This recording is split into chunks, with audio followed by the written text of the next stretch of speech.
Hello à tous, aujourd'hui on se retrouve pour la pile à lire du mois d'avril.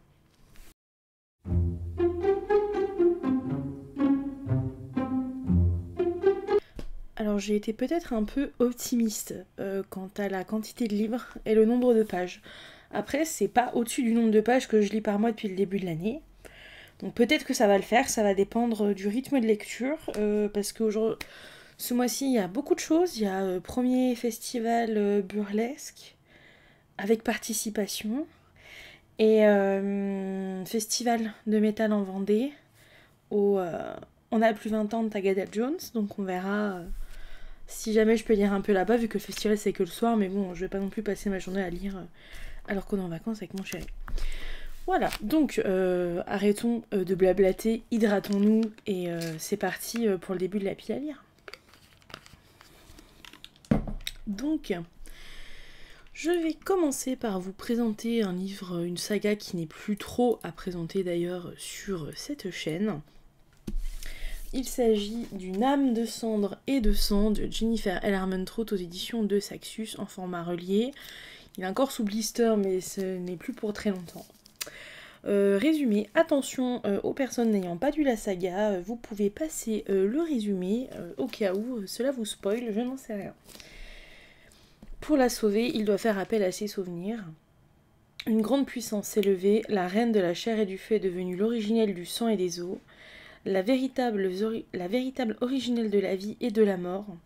Alors que les dieux s'éveillent dans l'Icellum et dans le royaume des mortels, Castile, Poppy et leurs alliés doivent se préparer pour la guerre à venir. Mais lorsque Poppy entre en stase, Cass se trouve confrontée à une terrible réalité, car nul ne sait si, à son réveil, elle sera toujours la même.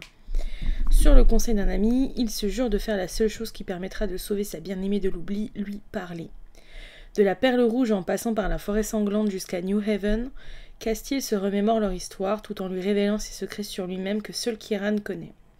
Et lorsque Poppy se réveillera, le royaume qu'elle a quitté pourrait bien être la seule chose à avoir changé.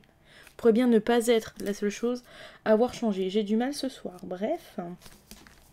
Donc en gros, il y a beaucoup de fans qui étaient pas très contents de ce livre parce qu'en fait, c'était un peu un livre en mode fan service, en mode je veux juste vendre, parce que du coup, ça nous remémore les tomes précédents du point de vue de Castile.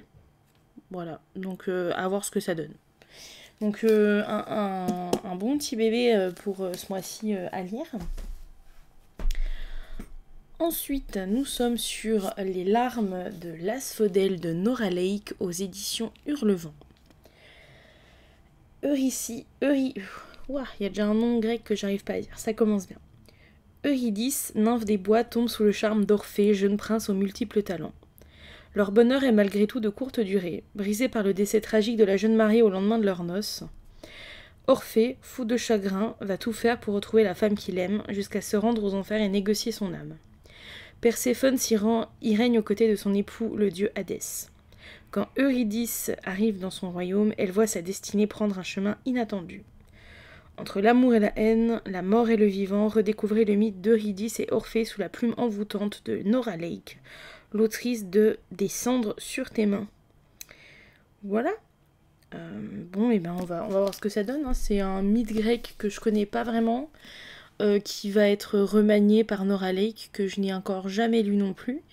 Donc ça va être une première, mais je sais que j'ai déjà lu un roman des éditions Hurlevent qui était Prisonnière de l'hiver russe, que j'ai beaucoup aimé. L'histoire était pas insane, enfin c'était quelque chose qu'on connaissait, donc il n'y avait pas vraiment de suspense, mais c'était vraiment bien écrit, et j'avais adoré la plume de l'autrice qui est... Je crois que c'est une toute jeune poupette en plus, donc c'était vraiment génial. Donc on va voir si ce deuxième livre de ces éditions me plaît tout autant. Ensuite, je dirais pas une relique, mais pas loin, parce que ça fait depuis mai 2022 que c'est dans ma pile à lire. Et je parle de Vespertine de Margaret Rogerson aux éditions Castlemore, collection Big Bang. Donc c'est le seul livre de l'autrice que je n'ai pas encore lu, sans compter la suite de Sorcery of Thorns, enfin le 1.5. Ah non, il y en a d'autres que j'ai pas lu. Je suis... Ah non, c'est juste une édition spéciale. Ok. les morts de la Loraille ne reposent pas en paix. Artémisia suit l'enseignement pour devenir une sœur grise chargée de purifier les corps des défunts pour que leurs âmes puissent gagner l'au-delà. Dans le cas contraire, ils se relèvent sous la forme d'esprits vengeurs et ils s'en prennent aux vivants. Un travail de l'ombre qui lui convient parfaitement, Artémisia préfère avoir affaire aux morts plutôt qu'aux vivants, qui se méfient de ses mains brûlées et de son passé trouble. Quand son couvent est attaqué par des soldats possédés, Artémisia n'a d'autre choix que de réveiller un antique esprit emprisonné dans une relique. Faire appel à l'extraordinaire pouvoir de cet esprit malfaisant menace de la consumer, mais le mal se répand sur la Loraille et pousse la jeune fille à remettre en question tout ce qu'on lui a enseigné. Ce revenant est peut-être le seul qui puisse aider Artémisia à vaincre l'ennemi, si tant est qu'il ne la trahisse pas en premier. Donc, à voir. Je sais pas pourquoi je le traîne depuis aussi longtemps. Il est très joli. Ça ne change pas, ça ne change rien au fait que je ne l'ai pas encore lu. Mais je sais pas, j'arrivais pas à me dire vas-y je vais me relancer dans un Margaret Rogerson, je sais pas pourquoi je partais toujours dans d'autres choses et je laissais ce petit chou de côté, donc il est temps de le lire. Et si je ne le lis pas ce mois-ci, et ben paf, il partira ailleurs. Voilà, on va pas attendre 15 ans, comment dire. Ensuite, je vais vouloir lire Dents de dinosaures de Michael Crichton aux éditions L'Archipel Suspense. Jamais depuis Jurassic Park la chasse aux fossiles de dinosaures n'avait été aussi dangereuse. 1875, Dandy désœuvré, le jeune William Johnson, après avoir perdu un pari, doit partir pour le Far West. Quittant son univers privilégié, l'étudiant de Yale rejoint une expédition à la recherche des fossiles préhistoriques dans les territoires reculés et hostiles du Wyoming. Mais la plus sanglante des guerres indiennes vient d'éclater, et avec elle un autre conflit opposant deux célèbres paléontologues prêts à tout pour déterrer d'inestimables vestiges de dinosaures et accéder à la gloire. Pactes secrets, trahisons et meurtres rythmeront l'épopée de Johnson, peuplée de figures mythiques de l'Ouest, chasseurs de bisons et chasseurs de primes, généraux en déroute et sioux sanguinaires, as de la gâchette et danseuses de saloon. Retrouvé dans les archives de l'écrivain, ce roman inédit au confluent du western, voyez, du western et du thriller est fondé sur des faits réels. Il lui a ensuite inspiré Jurassic Park, son premier roman. Donc ça met jamais depuis Jurassic Park, mais ça a été écrit avant Jurassic Park. Je trouve ça un peu gênant comme manière de formuler. Mais c'est pas la question, c'est pas grave. On verra bien ce que ça donne, voilà. Superbe couverture qui ira superbement bien avec ce dinosaure. Pardon. Le dinosaure. Oh là là là. Et c'est le drame. Donc, mix de thriller Far West. Moi, j'ai vraiment hâte de lire ce livre. Et notez qu'il n'est pas trop épais. Hein. Moi, je trouve que c'est important de le noter, vu les autres romans qu'on a vus précédemment. Ensuite, roman assez récent, Chasse nocturne d'Alexandra Christo aux éditions de Saxus, donc encore sous blister, mais plus pour très longtemps. Entrée dans un monde de monstres et de dieux, Atia est une néfaste, un monstre qui se nourrit de la peur et des cauchemars. Dernière de son espèce, elle se cache dans les ombres du monde pour échapper aux dieux, aussi violents qu'imprévisibles. Silas est un héros, chargé par les dieux de transmettre leur message et de transporter les morts. Dépouillé de ses souvenirs et de son humanité, il rêve de retrouver sa vie d'avant et de briser sa malédiction. Lorsqu'Atia enfreint une loi sacrée, les dieux la privent de ses pouvoirs et lâchent leur monstre à ses trousses. Silas lui propose alors un marché. Si elle l'aide à retrouver son humanité, il l'aidera à venger sa famille et à affronter ses poursuivants. Cependant, rompre de tels enchantements n'est pas une tâche aisée et ils devront chasser 3 entités redoutables pour y parvenir. Un vampire, une banshee et le dieu qui a ruiné leur vie. Mais leur sentiment naissant pourrait bien mettre en péril la traque qui devait redonner du sens à leur vie. Une aventure sombre et romantique où la frontière entre dieu et monstre se brouille, une fantaisie très agréable à lire.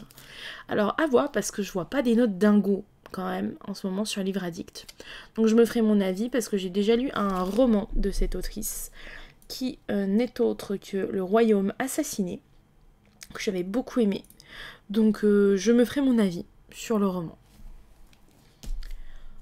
Nous enchaînons sur un livre que les 5 prochains livres, je ne les ai pas en papier.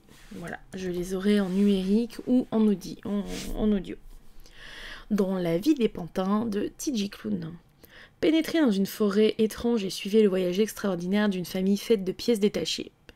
Victor est le dernier humain vivant depuis que l'humanité a été éradiquée. Il partage la vie de 3 robots, son père, Giovanni, l'infirmière Ratched aux tendances sociopathes mais au grand cœur, et Rambo, un petit aspirateur anxieux. Ils tous vivent en sécurité dans une maisonnette perchée dans un arbre. Leur vie parfaite bascule lorsque Victor ramène de la casse un nouvel androïde qui alerte involontairement l'autorité de l'endroit où se cache Giovanni. Ce dernier est capturé puis transféré à la ville des rêves électriques. Pour le groupe d'amis, le temps presse. Ils doivent le retrouver avant qu'il soit reprogrammé et sa mémoire effacée, mais bientôt c'est l'existence même de Victor qui se retrouve menacée. Donc ça c'est un livre que j'ai très hâte de lire parce que j'ai découvert du coup T.J. Klune avec Sous la porte qui chuchote. Et j'avais énormément aimé cette lecture, donc j'ai hâte de continuer. Ensuite, Les morsures de l'ombre de Karine Guébel aux éditions Pocket.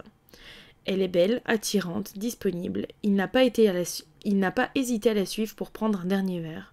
À présent, il est seul dans une cave, enfermé dans une cage. Isolé, sa seule compagnie, sa séductrice et son bourreau. Et elle a décidé de faire durer son plaisir très longtemps, de le faire souffrir lentement. Pourquoi lui ? Dans ce bras de fer, rien n'est dû au hasard et la frontière entre tortionnaire et victime est bien mince. Donc un petit thriller, donc j'ai entendu du bien, et pour une des règles du challenge du Cornélien Bois, il fallait que je lise quelque chose en rapport à un kidnapping, donc ça tombait bien.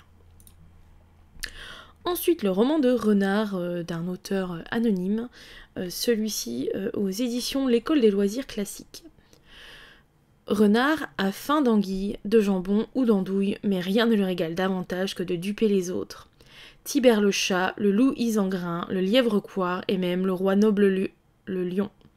Renard le hors-la-loi, Renard le rusé, Renard le diabolique se transforme au gré de son imagination en chevalier, pèlerin, moine, teinturier, médecin ou cadavre. Voulez-vous suivre ce prince de la métamorphose et de la tromperie dans ses aventures à vos risques et périls ? Donc un petit classique. Voilà, j'essaie de lire à peu près un classique par mois, donc ce sera le classique du mois. Ensuite, le tome 4 de The Witcher, Le temps du mépris. L'heure n'est plus aux éditions, veuillez m'excuser, Brajlon de Andrzej Sapkowski. C'était horrible la manière dont je l'ai prononcé, pardon. L'heure n'est plus à l'entente cordiale entre les rois et les magiciens. Dans le pays du sorceleur, quelque chose se trame qui va tourner au drame. La jeune Ciri, élevée pour devenir sorceleuse, se retrouve au cœur des rivalités. Qu'attend-on d'elle ? Quelle est sa destinée ? L'Assemblée générale des magiciens dévoilera les intrigues et révélera les traîtres. Qu'adviendra-t-il de Ciri, objet de toutes les convoitises ? Gérald de Rive, désormais lié à cet enfant comme un père à sa fille, sera-t-il capable de la sauver ? Parce que faut bien continuer cette saga, vu qu'on a aimé les 3 premiers tomes. Et enfin, Leçon de chimie, la brillante destinée d'Elisabeth Zott de Bonnie Garmus aux éditions Robert Laffont. Faites la connaissance de l'anticonformiste et intransigeante Elisabeth Zott. Votre capacité à tout changer commence ici et maintenant. Elisabeth Zott n'est pas une femme ordinaire. Elle serait d'ailleurs la première à faire remarquer qu'il n'en existe pas. Nous sommes au début des années 1960 et à l'Institut de recherche Hastings, où elle est chimiste, les hommes ont une vision très peu scientifique de l'égalité. Seul fait exception, le solitaire et brillant Calvin Evans, favori pour le prix Nobel qui tombe amoureux de l'esprit rationnel d'Elisabeth et de sa beauté. Le résultat d'une véritable alchimie. Comme la science, la vie prend parfois des détours. Elisabeth abandonne la chimie pour devenir la vedette de l'émission de cuisine la plus populaire d'Amérique, avec ses techniques inhabituelles qui se révèlent révolutionnaires. Mais alors que son influence grandit, elle ne fait pas que des heureux. Il s'avère qu'elle n'apprend pas uniquement aux femmes à faire la cuisine, elle les met aussi au défi de changer le statu quo. Perspicace, juste, drôle, imprévisible, ce roman offre une galerie de portraits éblouissants et se montre aussi original et éclatant que son inoubliable personnage principal. Donc ça, c'est un livre que je suis en train de lire, qui est très sympathique, et j'ai hâte de voir la suite. Pour le moment, elle n'est pas un camp dans l'émission de cuisine, elle est chimiste, et elle montre bien qu'elle a sa place comme les autres, et à qui veut l'entendre, et les autres, tant pis. Voilà. Donc ça me fait un total de 10 romans, 10 romans que je souhaiterais lire, donc ça fait 4134 pages à lire dans le mois. Sachant que le mois dernier j'en ai lu 3657. On va voir si j'arrive à atteindre mon objectif. Si je n'y arrive pas, ce n'est pas grave. Ce n'est pas une course, c'est juste que c'est des livres que je voudrais lire pour le challenge dans la session printemps, ou juste vider un peu ma pile à lire un peu des classiques tous les mois. Enfin, j'essaie de tout englober dans cette pile à lire là. Voilà, donc j'espère que ça vous a plu. N'hésitez pas à me dire si certains de ces livres sont dans votre pile à lire, sont dans votre wishlist, ou si vous les avez lus, si vous les avez aimés, pas aimés. N'hésitez pas à me faire part de vos avis. Donc je vous souhaite une très bonne fin de journée et à très bientôt.